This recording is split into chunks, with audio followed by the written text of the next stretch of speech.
नमस्कार दोस्तों। हिंदू धर्म में पितृपक्ष का महत्व बहुत अधिक होता है। पितृपक्ष के दौरान हमारे पूर्वज पितृलोक से धरती पर हमें मिलने के लिए आते हैं। हमारे द्वारा उनके लिए किए जाने वाले श्राद्ध तथा तर्पण दान आदि कार्यों से वे संतुष्ट होकर हमें आशीर्वाद प्रदान करते हैं। प्रतिवर्ष पितृपक्ष भाद्रपद मास के शुक्ल पक्ष की पूर्णिमा तिथि से प्रारंभ होते हैं और आश्विन मास की अमावस्या को इनकी समाप्ति होती है। इसे सर्व पितृ अमावस्या कहा जाता है। पितृपक्ष के दिनों में मनुष्यों को पितरों की संतुष्टि के लिए श्राद्ध कर्म तथा दान धर्म करने चाहिए। श्री कृष्ण कहते हैं, जिस मनुष्य को उसके पितरों का आशीर्वाद प्राप्त होता है, उसके कुल का गौरव सदैव ही बढ़ता है। ऐसा मनुष्य कभी दरिद्री नहीं रहता है। इस साल पितृपक्ष 29 सितंबर शुक्रवार के दिन प्रारंभ हो रहा है और 14 अक्टूबर के दिन पितृपक्ष का समापन होगा। पितृपक्ष 16 दिनों तक चलते हैं। इस दौरान मनुष्य को पितरों की संतुष्टि के लिए उपाय अवश्य करने चाहिए। दोस्तों, पितृ मनुष्य के परिवार का सुरक्षा कवच होते हैं। पितृ शक्ति मनुष्य की हर प्रकार के संकट से रक्षा करती है। यदि घर में पितृ शक्ति का वास हो तो घर में किसी भी प्रकार की दुष्ट आत्मा तथा नकारात्मक शक्तियां प्रवेश नहीं करती है। इसलिए हमें पितृपक्ष में कुछ ऐसे कार्य करने चाहिए जिससे हमारे घर में पितृ शक्ति का वास हो। पितरों को प्रसन्न करने के लिए गरुड़ पुराण में भगवान श्री कृष्ण ने बहुत ही महत्वपूर्ण उपाय बताए हैं। भगवान श्री कृष्ण के अनुसार पितरों की संतुष्टि के लिए सर्वोत्तम उपाय है दान करना, और दान में भी सर्वोत्तम होता है तिल का दान करना। जो भी मनुष्य पितृपक्ष में पितरों के लिए तिल का दान करता है, उसके सभी पापों का एवं दुखों का नाश हो जाता है। इसके अलावा आप पितृपक्ष में अपने पितरों की संतुष्टि के लिए वस्त्र आदि का दान अवश्य करें। यदि गाय का दान किया जाए तो कई गुना अधिक फलों की प्राप्ति होती है। दोस्तों, हमारे प्राचीन धर्म ग्रंथों में गाय को एक अत्यंत महत्वपूर्ण और पवित्र पशु माना जाता है। शास्त्रों में गाय को माता कहा गया है और समस्त देवी देवता का पूजन करते हैं। गौ माता के शरीर में 33 कोटि देवी देवताओं का निवास होता है। गाय एक अत्यंत पवित्र, निर्मल, शांत, निष्पाप जीव है। ऋग्वेद में इसे संसार का पालन पोषण करने वाली कामधेनु माता कहा गया है। इसके दर्शन मात्र से मनुष्य के हजारों पाप नष्ट हो जाते हैं। इसीलिए कभी इस निष्पाप गौ माता पर अत्याचार नहीं करना चाहिए। गाय को कभी मारना नहीं चाहिए और कभी उन्हें कष्ट नहीं देना चाहिए। गाय को मारना शास्त्रों में सबसे बड़ा पाप माना गया है। दोस्तों, भगवान श्री कृष्ण को गायों से विशेष लगाव था। उन्हें गौ माता बहुत अधिक प्रिय थी। श्री कृष्ण के अनुसार गायों की सेवा करना ही सर्वश्रेष्ठ धर्म है। इससे बड़ा पुण्य का कार्य संसार में दूसरा कोई नहीं। कलयुग की भविष्यवाणी करते हुए भगवान श्री कृष्ण कहते हैं कि कलयुग में जब धर्म का लोप हो जाएगा, तब मनुष्य गाय की सेवा नहीं करेंगे। मनुष्य केवल दूध के लिए ही गाय को पालेगा, दूध के लिए गाय को बहुत कष्ट देगा, जिसके परिणाम स्वरूप कलयुग में पाप और धर्म उसके चरम पर होगा।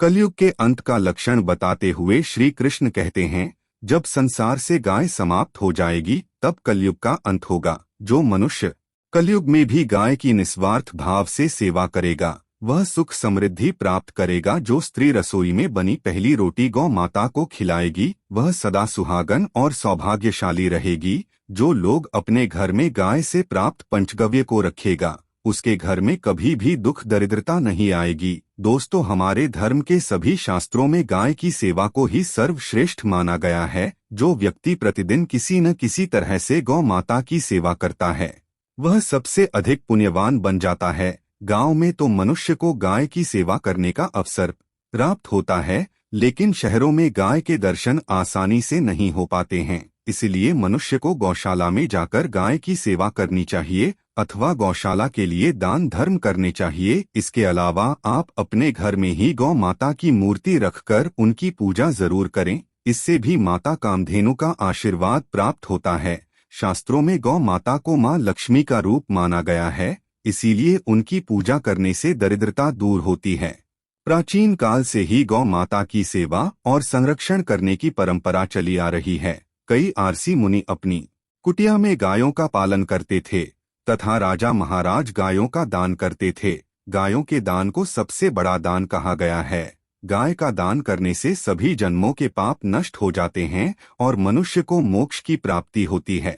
आज हम आपको गौ माता के संबंध में बहुत ही महत्वपूर्ण बातें बताने जा रहे हैं। गाय की पूजा कैसे करनी चाहिए, गाय को कौन सी चीजें खिलाने से कौन सा फल मिलता है तथा गाय के किस अंग को स्पर्श करने से दरिद्रता दूर होती है आदि के बारे में हमारे शास्त्रों में बहुत ही महत्वपूर्ण ज्ञान दिया गया है।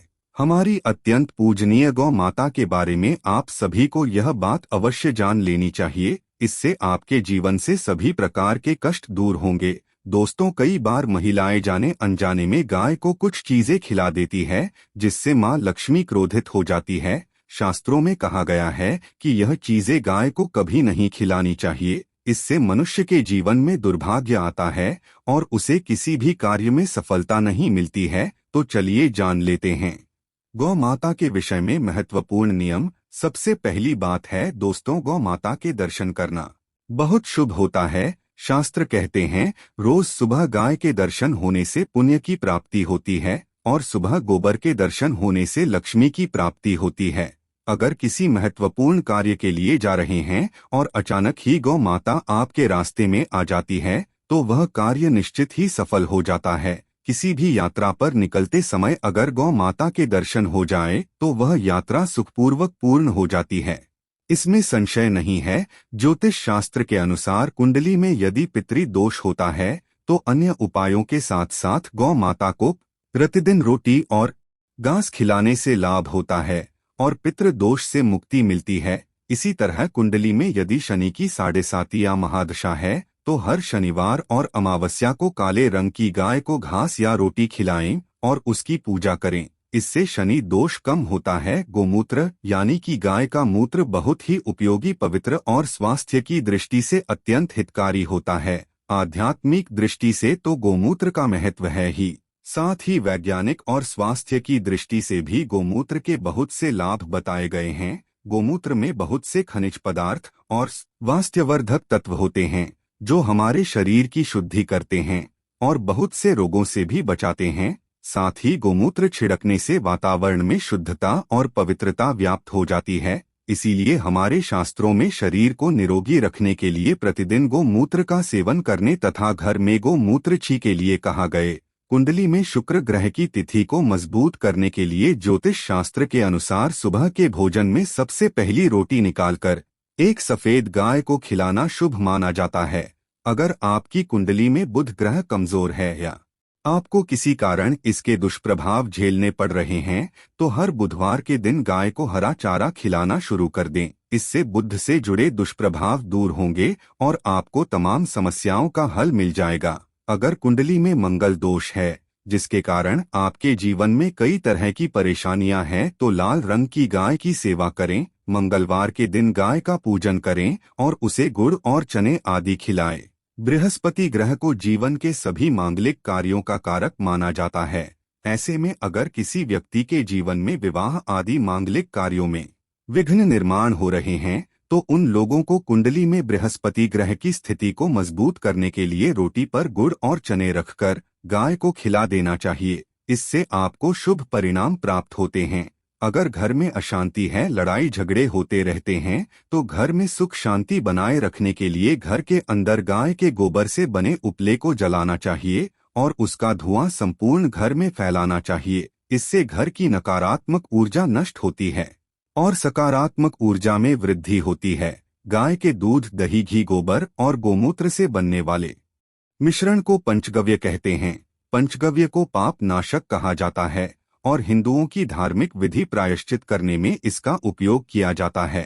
पंचगव्य को बनाने वाली सभी वस्तुएं अत्यंत उपयोगी होती है जो स्वास्थ्य के लिए लाभदायक तो है ही, साथ ही औषधीय गुणों से भरपूर है। दोस्तों, अगर आपके द्वार पर गौ माता आती है तो उसे बिना रोटी खिलाए जाने मत देना, नहीं तो आपको दुर्भाग्य का सामना करना पड़ेगा, क्योंकि जिसके द्वार से गाय बिना कुछ प्राप्त किए लौट जाती है उसके घर से लक्ष्मी भी चली जाती है। प्रत्येक स्त्री को प्रतिदिन गाय के लिए एक रोटी बनानी चाहिए और प्रेम से गौ माता को खिलानी चाहिए। इससे गौ माता का आशीर्वाद प्राप्त होता है और मन की इच्छाएं पूर्ण होती है। कुछ लोग गौ माता को बासी भोजन अथवा जूठन खिला देते हैं। इसे शास्त्रों में पाप माना गया है। गाय एक शाकाहारी और पवित्र पशु है।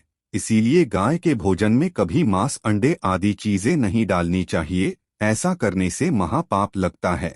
यदि आपकी कुंडली में चंद्र दोष है और जिसके कारण लगातार परेशानी उठानी पड़ रही है, तो आप यह एक उपाय जरूर करें। रोटी पर सफेद मक्खन, नमक और घी लगाकर गौ माता को खिला दें।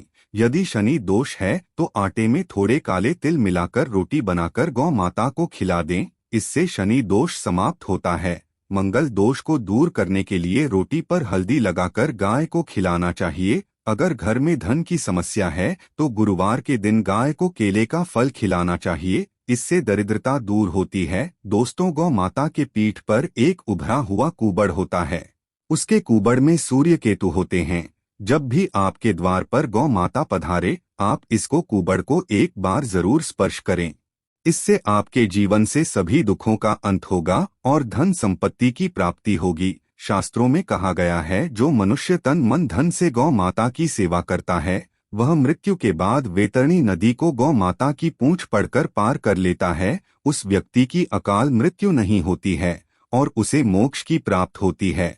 जिस व्यक्ति के भाग्य की रेखा सोई हुई है, अगर वह व्यक्ति अपनी हथेली पर गुड़ रखकर गौ माता की जीभ से चटाता है तो उसकी सोई हुई भाग्य रेखा खुल जाती है और उसका दुर्भाग्य सौभाग्य में परिवर्तित हो जाता है।